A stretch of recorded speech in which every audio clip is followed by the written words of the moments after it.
Well,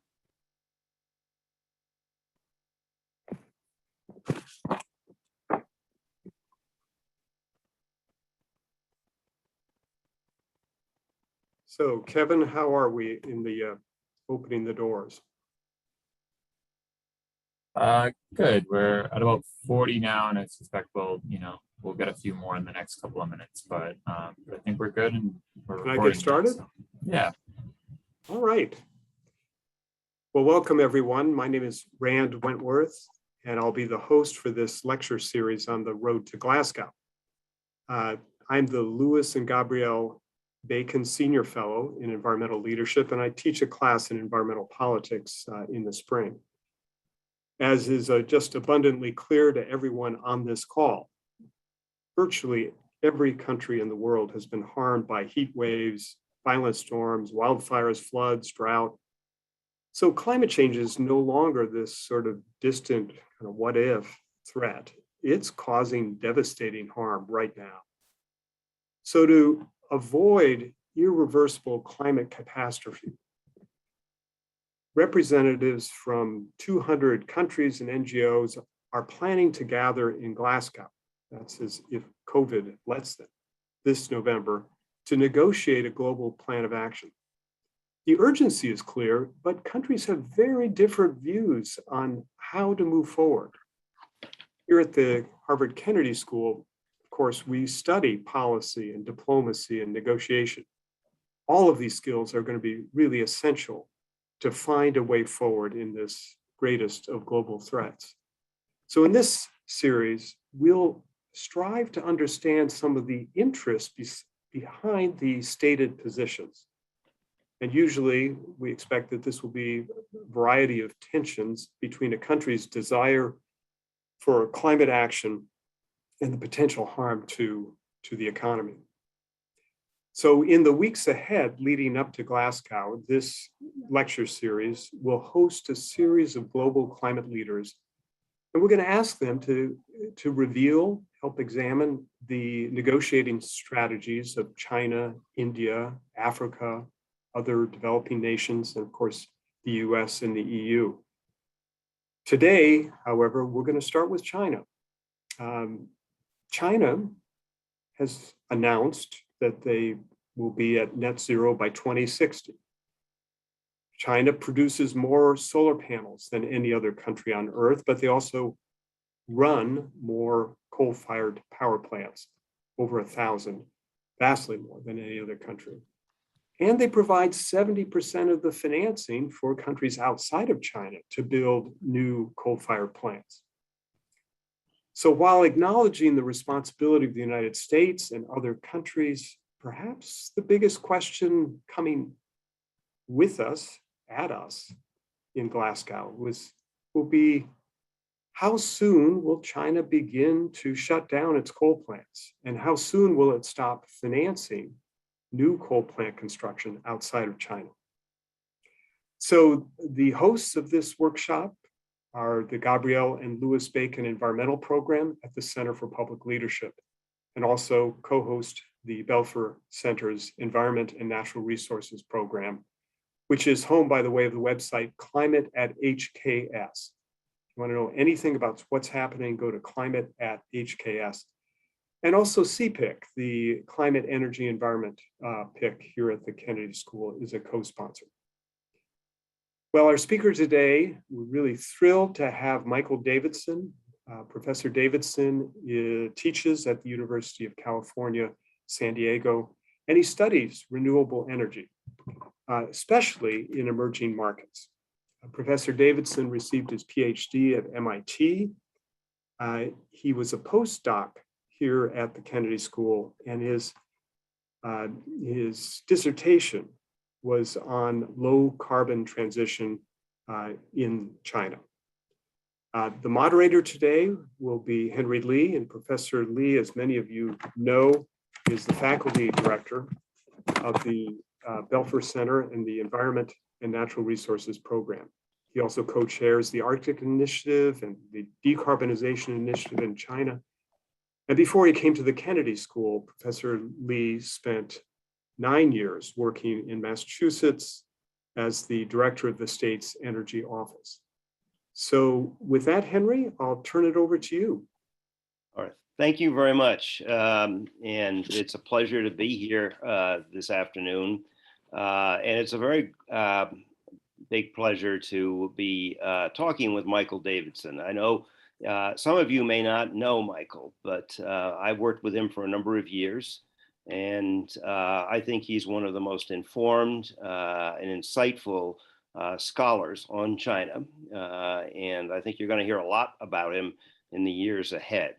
I think in the way we're going to run this is I'm going to ask him a few broad questions to begin to sort of frame some of the big issues that China will bring to Glasgow, and then open it up to your questions. I think the best way to do that is to have you write your questions in the, actually the best way to do it is going to have you use your hand raising function, which is under reactions, I think, at the bottom of your screen, and it will show up and then we will call on you. So I will go the first 30 minutes with sort of some broad questions, and then I will turn to you to ask the insightful and tough questions. Michael, you know, the Glasgow meeting is occurring in a world that is still trying to fight the pandemic as we have the fourth surge, the Delta variation of the virus. It's happening at a time in which supply chains around the world are being strained. So there are significant economic concerns that are also on the table. So as China begins to think through their negotiating strategy that they're going to bring to Glasgow, what are the factors that they're weighing?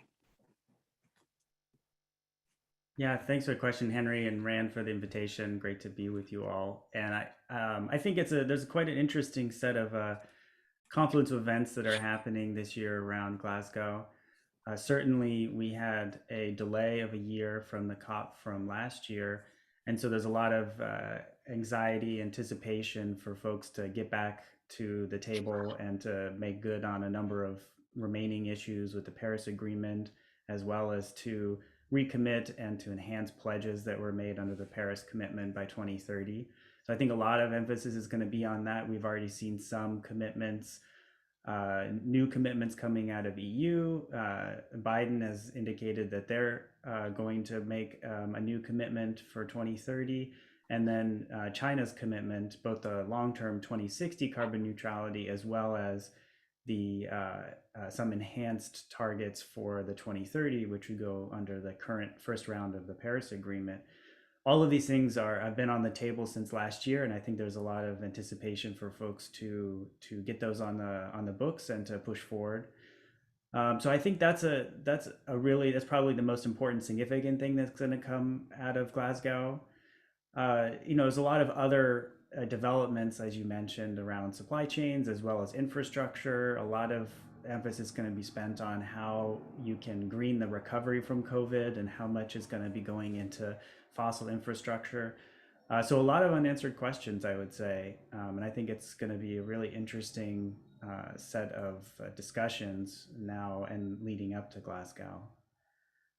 So as you look at the Glasgow, the Europeans are going to come in with some very tough goals and strategies.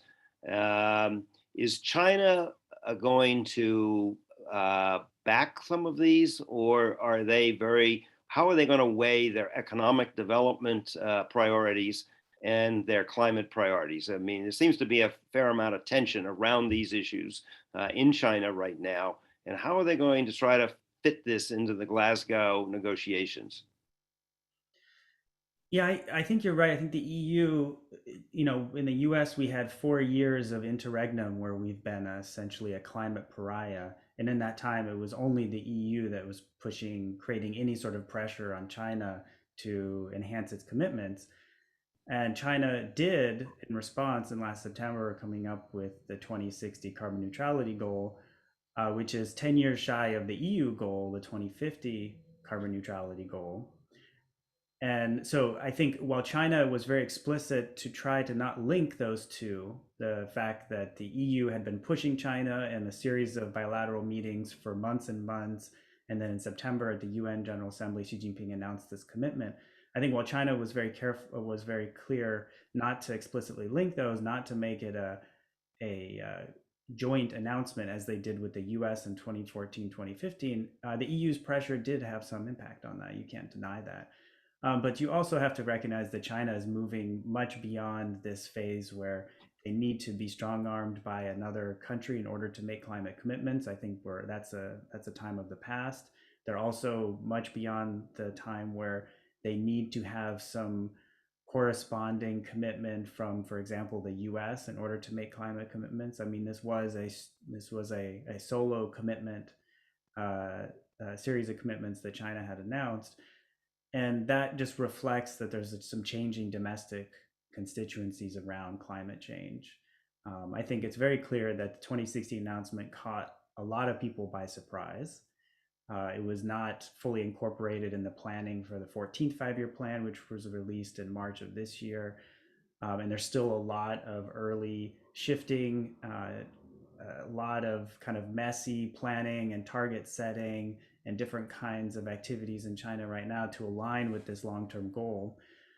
So I think there's that kind of messiness is going to play out within China, but I think the broad goals are stuck now. I mean, the broad goals have been made very explicit and clear by the top leadership that this is the direction that China is going to go in. And I think very little of what the US or EU is going to do will I guess, degrade the commitment that China has. I do think there's a possibility for China to enhance commitments. For example, folks have mentioned around the 2030 time period to maybe enhance move forward the peaking year, or to put additional commitments such as reductions in fossil fuel use by 2030. But I wouldn't expect to see some grand new commitments coming out of China beyond what was already announced, simply because China's already kind of had this domestic internal discussion, and they've already made these unilateral decisions. And there's not a lot of leverage on the part of EU or the US anymore to really push China to go beyond what they've done before. So I think there's a lot of domestic alignment that needs to happen at the moment. There has been a fair amount of tension between the United States and China over the last few years. This has revolved around trade issues. It has revolved around the South China Sea. It has revolved around a series of foreign policy issues, not the least of which is a series of concerns over Taiwan. And yet the administration feels that they keep saying that climate is an issue that we are willing to and can work with China. Do you think that there is a possibility of expanding on the 2014 and 2015 agreements? And is this a real prospect, or is this just rhetoric, and there isn't much behind it in terms of China and the United States being able to work together? This is such a difficult problem right now, and I can't overemphasize how difficult and sticky it is. I think both sides have made calculations and miscalculations that perhaps the other side was more interested in cooperating on this issue and they'd be willing to make concessions in different areas. And it turns out that neither side really wants to do that. I think one big surprise for folks on both sides of the Pacific is how little Biden's policy towards China has changed from last year.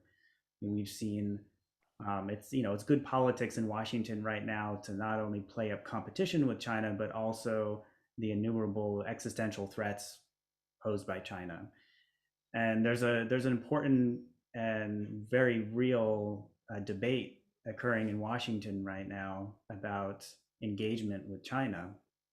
And you have really John Kerry on one side, who is the climate special envoy, former Secretary of State, and very close friend with the Chinese climate envoy, Xie Zhenhua, advocating for strong U.S. China cooperation on climate change. And I think Xie Zhenhua would agree with that as well. On the other side, you have a lot of other foreign policy folks that are saying that we shouldn't be giving anything to China, and China is not sincere anyways around climate change. It's a smokescreen to advance other priorities, and there should therefore be a hardening of the US policy towards China. This is a very, very difficult situation right now. And I think there are very real costs to the climate. I think certainly trade is an important issue. We have a series of tariffs being placed on clean energy products as well as intermediate products that go into manufacturing and deploying clean energy that raise the cost for solar panels, wind turbines, et cetera, in this country. That can have some long-term impacts on our ability to deploy clean energy, as well as for other countries to purchase low-cost clean tech. And then I think there's the broader issue of can US and China get to the table and reconstruct some type of working group like that they had in the lead up to Paris that would allow us to have very substantive conversations on what are the ambition, what are the assumptions, underlying targets, and what are the plans to achieve those? Because I think those are really important confidence building measures for both sides, because it can be quite opaque looking at the other country's policymaking process and understanding how exactly we're going to achieve it. And that's not just a China problem. We have a very opaque and hard to understand policymaking process in this country around climate change and clean energy. So I think there's some really important efforts that need to be taken from the two largest emitters in order to generate the kind of goodwill and confidence that would be necessary for the next rounds of the Paris Agreement. You mentioned it will be politically difficult, given the dynamics in Washington, for the United States to take the same kind of positions that the Obama administration took and to really cooperate with the Chinese. What's the dynamics going on in Beijing? Is it the same? I think in Beijing, they haven't given up on cooperation in the same sense that I think that there are many folks that would be perfectly fine to have conversations with Washington on these issues. But I do think you see a much more strident foreign policy, not only embodied by Xi Jinping, but by a lot of other folks that are really going to push the US as far as it can. And I think we're beyond the stage, as I mentioned before, where you need to have a partner to push China in order to make climate commitments. I think China's prepared to make unilateral climate commitments. I think we're also past the stage as a result of this new strident and more forceful foreign policy by China that US shaming is going to have the same effect that it once did. So you've seen even most recently the G7 announcement where the major developed economies essentially called out China for a variety of issues. And one of them was building coal plants, but there was a lot of other issues embedded into it. That I think had very little positive impact in Beijing. I don't think that reversed course in China at all. I think that in fact just hardened positions. And I think that's the kind of response that you can expect to see going forward. I think that there's, in contrast to some earlier climate commitments where, like if you go back to Copenhagen and Cancun, where I think parts of the Chinese government were welcoming the international pressure and the character of the internationalized climate commitments in order to push domestic actors to say, hey, look, we made these commitments internationally.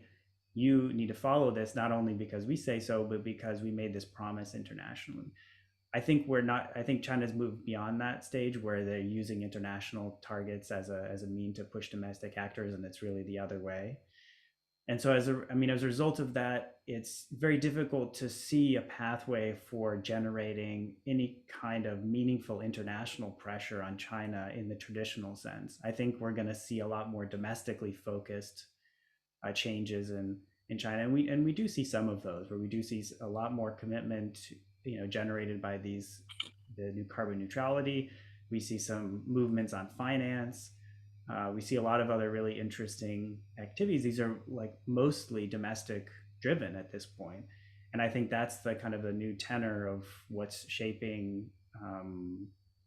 climate, more and more ambitious climate policy in China.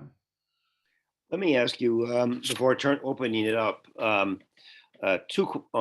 questions on two issues. The first is that approximately 7 years ago now, the developed countries of the world made a pledge to help the developing countries, providing $100 billion a year in aid. So far, they have never exceeded $11 billion. So it's been about 1/10 of what they originally pledged.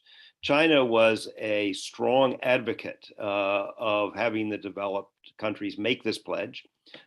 They continue to point out that the developed countries have not fulfilled what they promised. At the same time, they have advanced the Belt and Road Initiative, in which they have provided energy assistance to 77 developing countries now, in which it has been disproportionately building coal plants as opposed to renewable energy. Is there, well, I guess two questions. Is there an opportunity for the countries of the world to revisit this 100 billion and for China and others to work with the developed countries? And second, is China rethinking its support for coal as opposed to basically low carbon or non-carbon options? Yeah, those are really important questions. So the first one on China's support for coal and the ability for other countries in the world to perhaps help shift the energy trajectories.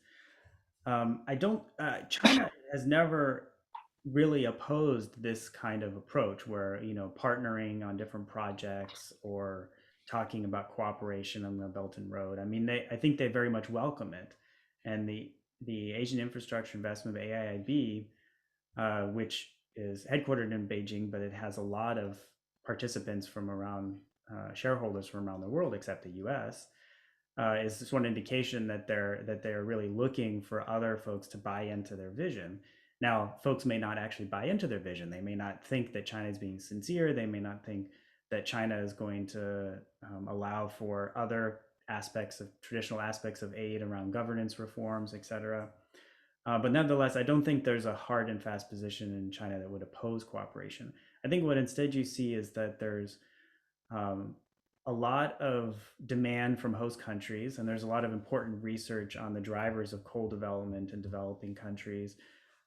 Kelly Gallagher up the road at Tufts has written quite a bit on this, and the role of the host country is dominant, right? The host country sets a lot of the terms of what the energy development plans are going to be, and China happens to be the most or one of the most competitive coal plant developers, EPCs, equipment manufacturers, et cetera. They're largely competing in the terms of the state-backed ventures with South Korea and Japan, the three of them at the beginning of 2020 comprising the sole remaining public financiers of coal abroad. 2020, you saw a big sea shift in those countries' support for coal, with South Korea and Japan both making various commitments, and then most recently at Biden's Climate Leaders Summit in April, announcing that they aren't going to finance any more new coal plants. China is now the last resort.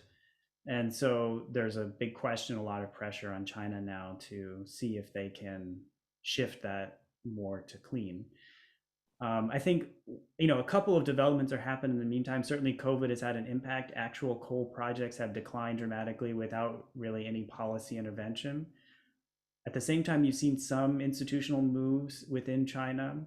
Nothing so prominent as Xi Jinping making a commitment to not finance any more new coal, but certain financial institutions, for example, ICBC has been the most prominent, which has announced its intention to create a plan to phase out coal. So we're a couple of steps away, but it's still it's a new set of commitments from, or I guess a new character of commitment from a Chinese financial institution. But there's no central government commitment yet. A lot of international observers are hoping that China will make such a commitment this year, maybe at the UN General Assembly in a few weeks. I'm somewhat pessimistic about that because, again, I don't see there's a lot of pressure on China to make such a commitment, and I don't think that it would look well from Beijing that right after the G7 made this statement and a lot of other countries are blaming China for financing coal, and China had already backed its position several times, including the head of the climate change department of MEE, which supported China's overseas coal development for this reason, that developing countries want it. And if you want to provide affordable energy, you can't say we're not going to offer coal. So because of all of those, I think it'd be very difficult for them to walk back this and to make a very high profile commitment to phase out coal. I think what you could see is a gradual lessening of coal within the portfolio, and maybe a handful of important financial institutions will make commitments like what we saw in Japan before the central government made a larger commitment at the Biden's Climate Leader Summit. So I think that there's some scope there. I would like to see, and this is very challenging at the moment, but I would like to see a more cooperative approach to this, that China has engaged with energy sector planners and in the energy sectors of a lot of these countries, and they built a lot of coal. They've also built a lot of hydro, and then more recently have been building wind and solar. I would like to see other countries sort of embrace the idea of going in together with China and co-financing, or maybe providing complementary services like grid infrastructure upgrades, governance, markets, grid operations, other technology capabilities. I think there's a lot of scope there to help make renewables a more favorable option in these countries that have really only known coal and have very strong coal incumbencies. That's what I would like to see. Unfortunately, that's not the signals that are coming out of Washington right now or Brussels. So I'm not sure how viable that really is. But I think given the amount of money that China has purportedly announced that they're going to put towards the BRI, I don't think we can really ignore it. And I think it would be in the best interest of everyone to figure out how to repurpose that finance in a clean and sustainable way. Do you think that China is going to make a big push on the $100 billion commitment, or are they going to allow it to slip? Because I think the Indias of the world are going to at this meeting. And the question is China going to join them, or is China going to stay out of the fight? Because they have been a strong advocate for the developing world in previous COPs. But it's hard to say that China is now in the same boat as a lot of the developing countries. China has gained enormous amount of wealth on a GDP basis per capita. But how much are they going to push on this issue? Because I'm told by a number of people that this issue of how much aid is the developed world likely and willing to give to the developing world will be a central issue at the COP. Yeah, I think China's already made clear that the 100 billion commitment is important to them. Xi Jinping, again, the climate envoy of China, wrote out his kind of expectations and the 4 top points of what China wants to see out of Glasgow, and the climate finance, in particular, 100 billion commitment was on there. I think that they will continue to push this as a way to create solidarity with developing countries. China still, in official language, still refers to itself as a developing country, and in the context of the UN climate change framework, there's a very specific differentiation between developed and developing countries that would relate to whose responsibility is it to mitigate first, as well as whose responsibility is it to provide finance for other countries. So just as an example, because the IPCC says that the world needs to reach net zero emissions by 2050 in order to stay at 1.5. Xi Jinping and others have made the argument that that means developed countries need to achieve carbon neutrality by 2040, right? If the whole world needs to achieve it by 2050, surely the developed countries have to achieve it first. That already puts some pressure because that's more advanced than what the EU or the US are proposing currently. But certainly if you take the 1.5 degree stance as being the ultimate objective of the Paris Agreement, then you consider differentiation, then you can kind of work back and say, okay, well, some developed countries need to put up more in terms of ambition as well as finance. I think the developing country solidarity is very important because, again, China is facing some pressure from the US and EU to do various things like phase out coal.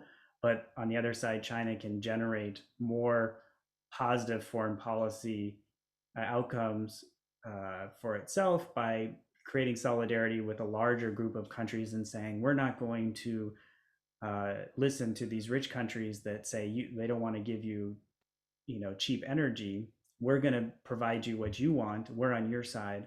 I think there's a lot of positive political benefits that China receives from that position. And I think the climate change conference, climate change broader discussion is just one example of that. Let me ask my last question, then I'm going to open it up. So all of you who have been thinking about things I should have asked Michael, you'll have your opportunity. To decarbonize by 2060, China is going to have to get off coal. What do you think their strategy will be in meeting that goal? Because a lot of these coal plants were built in the last 10 years. And you've got a lot of facilities that are still in the planning stages. Yeah, so 2060 is 40 years away, and the nominal lifetime of a coal plant is typically 40 years. So you could build 1,000 more gigawatts of coal this year, and as long as you retire them in 40 years, you meet that. But no, that's of course not what the plan is. But there certainly is still a little bit of a runway, and I think it's unfortunate that there still have plans by prominent industry associations to build 150, 200 more gigawatts of coal plants. I think it's unnecessary. At the same time, you have falling utilization rates of plants. And so the more plants you build, the less they're going to be used. And then the more difficult it's going to be to keep them operating, as long as you don't change the incentives, markets, revenue structures, which is another big topic in China's energy policy at the moment. I think, the broad strategy, there's not one single one, and to achieve neutrality. But I think it's important to note that in contrast to the US, where when we made our first mid-century strategy in advance of for the Paris Agreement, this was during Obama, this was an 80%, not a neutrality commitment, as well as the Paris commitment, the first Paris Agreement 2030, there were extensive interagency discussions and modeling, years of work that went into coming up with how we're going to achieve this. By contrast, China's neutrality targets seem to catch most people by surprise. And the most folks can really point to is one study by Tsinghua that had a 2050 target, not even a 2060, and was not even a neutrality-based modeling exercise. So they had very little in terms of, what are the potential energy scenarios going forward. I think that's okay. You set forward a very big political goal, and then that this is generally possible, and then that helps rally the troops and figure out exactly how you need to meet this. And right now there's a scramble to figure out what is the appropriate pathway for China to achieve neutrality, and there's no one answer for that. And I'm working on a study on that, as there's 10, 20 other groups at the moment. But I think if we're looking at where the rubber is going to hit the road, I think it's going to be mostly in terms of what are state-owned enterprises doing, and then also what are subnational governments doing, because some of the detailed planning exercises, like, when do you need to retire this coal plant? What new technologies do you need to bring on to support it? What are you going to do about the industrial sector? What new technologies do we not even have commercialized yet, like hydrogen-based steel? do we need to go in on, or how much batteries or long duration storage we need? All of these are questions that I really think are going to be mostly tackled and planned by the state-owned enterprises, some financial institutions, and the subnational governments. So I think that's where we're going to see a lot of this activity going forward. And I think the stars are aligned for them to have strong incentives to do so. But we don't, there's no one has a crystal ball. We don't quite know what that's going to look like yet. But it's going to be a very interesting time for modeling what's happening in China now. Great, thank you. I'm going to now call on some of the audience, and I'd like you to identify yourself so that Michael knows where you're coming from on some of this. Nathalie, you're first. We can't hear you, Natalie. No, you're still muted.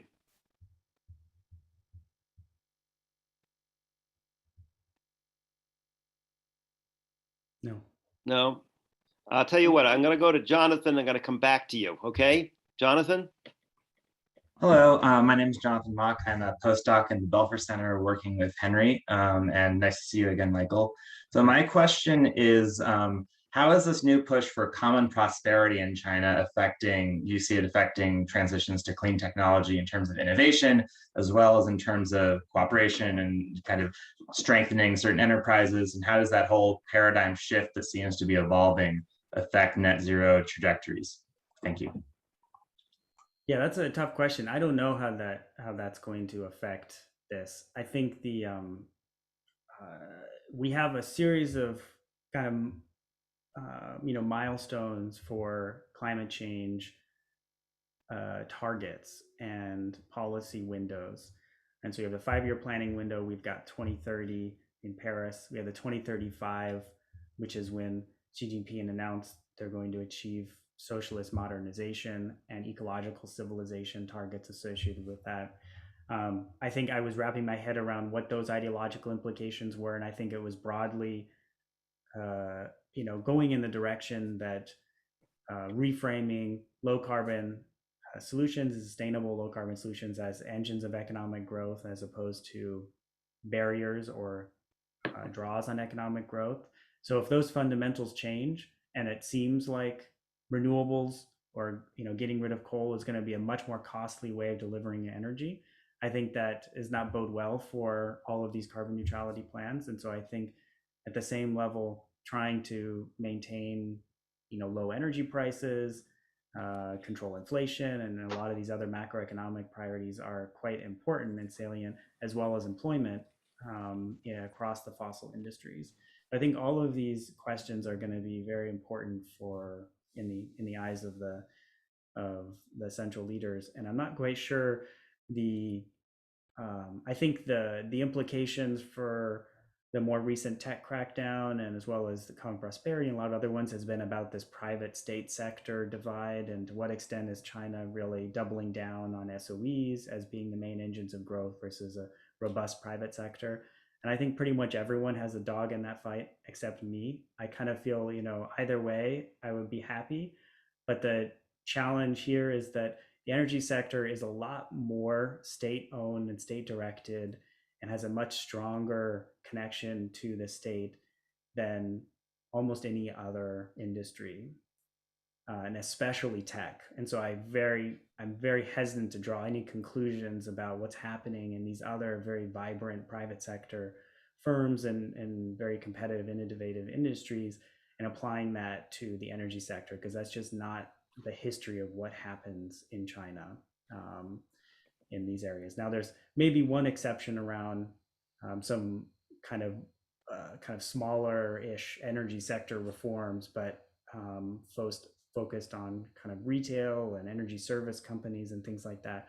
But I think the big things that we need to worry about are, is China going to commercialize very difficult to abate sector technology? Is China going to deploy thousands of gigawatts of wind and solar and retire over 1,000 gigawatts of coal? Like, all of those questions, I think, are just very much centered in the state sector. Thank you. Nathalie, you want to try again? No, I guess not. So I'm sorry. I'll keep coming to you if you can correct this. Rachel? Great. Thank you so much for being here. I was wondering if you could talk a bit about the role of civil society leading up to COP and at COP, and how that might be impacted by the pandemic and the availability of COVID vaccines, especially in developing countries. Yeah, it's certainly been a hotly discussed topic just this past week, with some civil society organizations saying that they should postpone the COP, and others saying no, we need to go ahead because it's already been 2 years. I think this is a really important debate. I'm not exactly sure what you would if you moved most of the sessions to remote, that would severely degrade what needs to happen at this COP, because again, we're not talking about hashing out an entire agreement. A lot of times what the COP is doing is providing a forcing event for countries to come and make their commitments, and the heads of state to give speeches, etc. And we've already done that remote.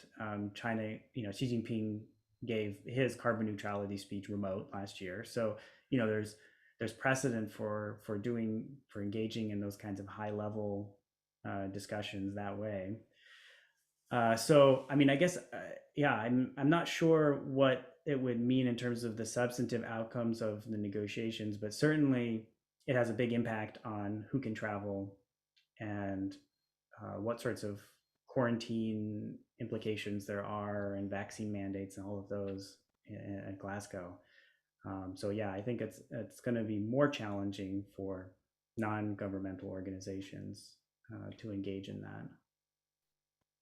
All right, Jackie? Hi, everyone. My name is Jackie Lu, and I'm a pre-doc research fellow here at Belfer. So good to see you again, Michael. So my question is regarding the U.S. China cooperations and the future U.S. China relations. So I saw a lot of tweets online saying that so China do not need to have good relationship with the U.S. to fulfill its climate commitment, and climate governance is all about setting up mitigation targets and ecosystem. So what do you think of those kind of argument?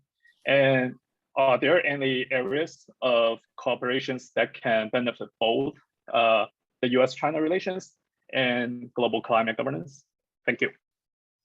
Yeah, Jackie. So Twitter is notoriously unreliable, so just beware. Yes, I think there's a lot of opinions on this front. I personally disagree with what seems to be the most outlandish opinion embraced by some, that we no longer need to cooperate at all to address climate change. That's a very strong statement, given that climate change is inherently a global commons problem. You have serious free rider issues, etc. I don't think the fundamentals of that have changed. What has changed is that the costs of alternatives have fallen dramatically. There still is a premium though, otherwise why would we have to debate putting in a clean energy standard in this country and providing more incentives for renewables, et cetera. But costs have come down dramatically. The second is that there's just a much more openness to embrace industrial policy and shaping specific sectors in this country. And this is not foreign to China. China's been doing this forever.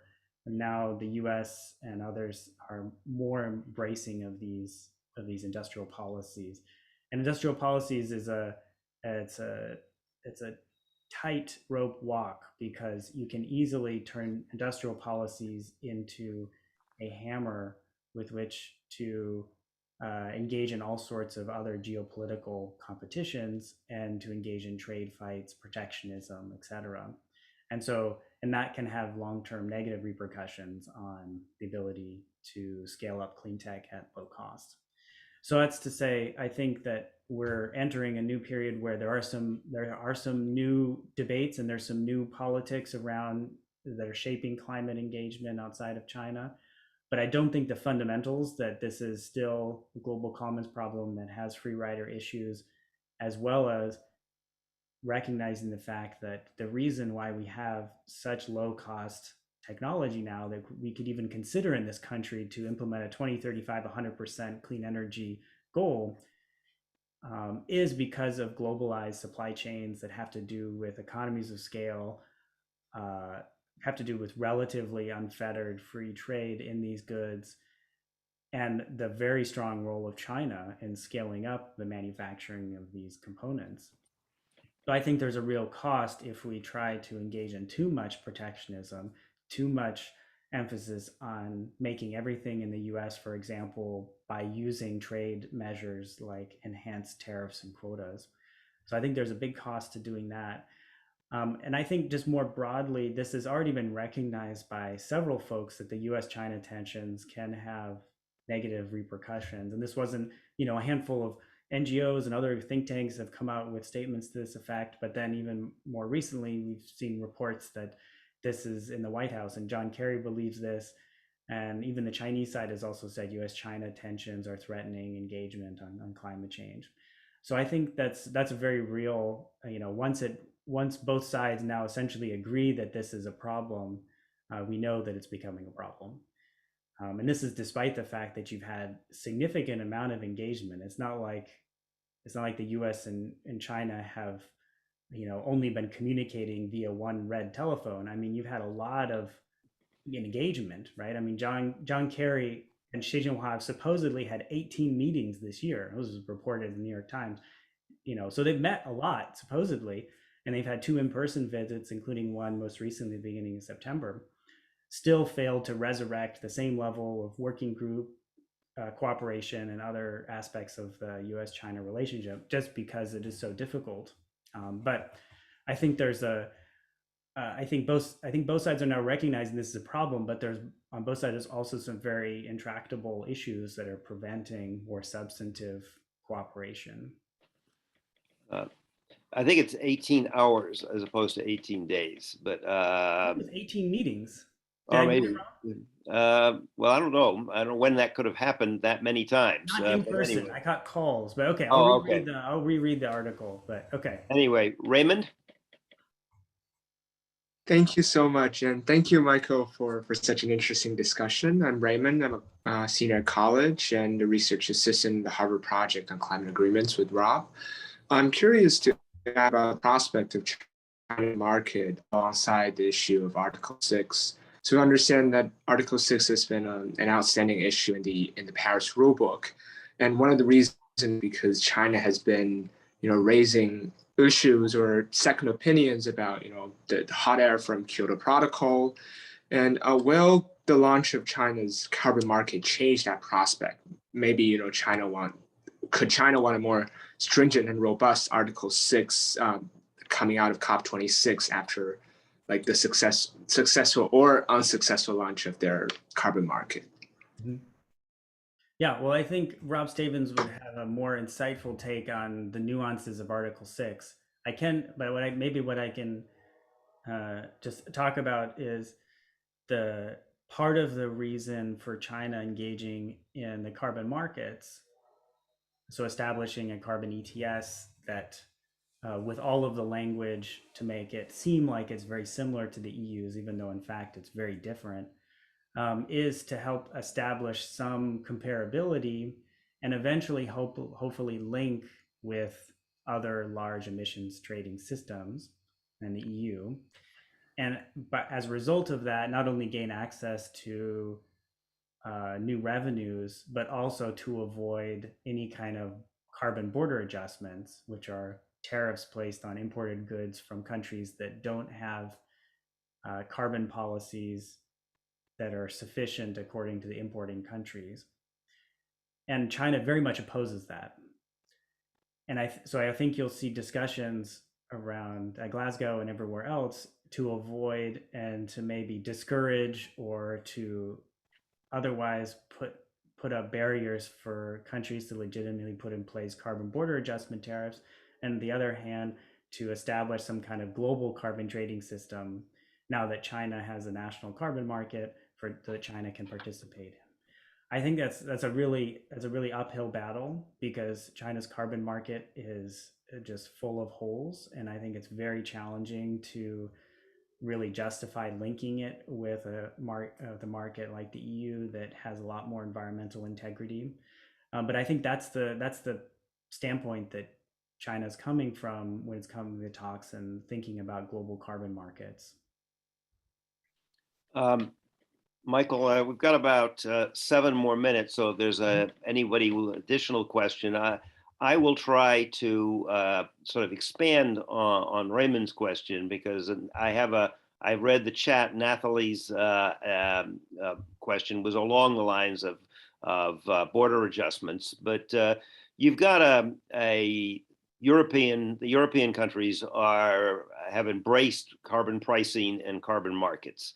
The United States has talked about it, but hasn't done anything. We don't have a carbon price in the United States that is active. It's at least embedded in law or in regulation, for that matter. We don't have any. No one is talking about carbon border adjustments outside of academia. And so China, which doesn't want carbon border adjustments, does want a carbon market and a price on carbon. How is it going to work when you've got China on one side, the U.S. on another side, and Europe on yet a third side, and all with different positions on this issue? Yeah, well, so just the idea of a carbon border adjustment is not relegated to the ivory towers, even in this country. There actually is a proposal on the table by Peters being the representative here in San Diego, to put in place a carbon border adjustment tariff on embedded products like steel. It has a lot of problems with it. I think not one of which, but maybe not the most important or substantial, is that we don't have a relative carbon price with which to tax them. So we have to come up with some kind of implicit carbon price as a result of all of our carbon legislation in this country that we can apply to imported products. So it was a big uphill battle to put in place something that would pass some kind of regulatory muster in this country. But it is an ongoing discussion because it's a trade measure, and trade measures are very popular right now because they provide a lever for folks in Washington to get back at China on various trade fronts. So I think there is some appetite in Washington to kind of talk about this in a way that there wasn't just a few years ago. But I think your broader question, given even if we had a carbon border adjustment in this country, it would look very different than what the EU would put in place, and also the carbon markets in China are going to look very different than what you have in EU and what you have in parts of the US. So it's going to be a mess, and I think it's pretty unrealistic to assume that we're going to get to a global carbon pricing system in time to really address climate change. I mean, maybe it'll come along, but hopefully we've already reduced our emissions substantially by that point. So I'm not placing a lot of cards on that. I do think the discussion is important because if folks in these various countries find it in their interest to put in place policies which are more transparent in their reduction and the costs associated with them in order to avoid some kind of trade battle, then that's just going to be unambiguously good for the climate, because we'll have greater visibility on what all the countries are doing, and we can hopefully also strengthen ambition at the same time. So I think that's the primary goal, but I'm not holding out my breath for a worldwide global carbon pricing system. So, Michael, thank you very, very much for an excellent overview of these issues. As usual, I find myself, every time I listen to you, I learn a lot. And I think it's just been terrific. And I think that this speaker series is off to a very good start. I've been asked to turn this back over to Rand for the final word. Rand? Just a profound thanks, Henry Lee, to you and your skills as a moderator, and to Michael for taking time, even as you're launching your own class in San Diego, to help us get a very broad perspective on the interests that China brings to Glasgow and beyond. So for those of you interested in this, there will be a series. We'll be looking at India, Africa, the EU, the perspectives of the United States and other countries. So stay tuned. We'll be posting these on the Kennedy School calendar as we have commitments from the various speakers. So thanks for joining us today. We'll see you next time. Thanks, everyone.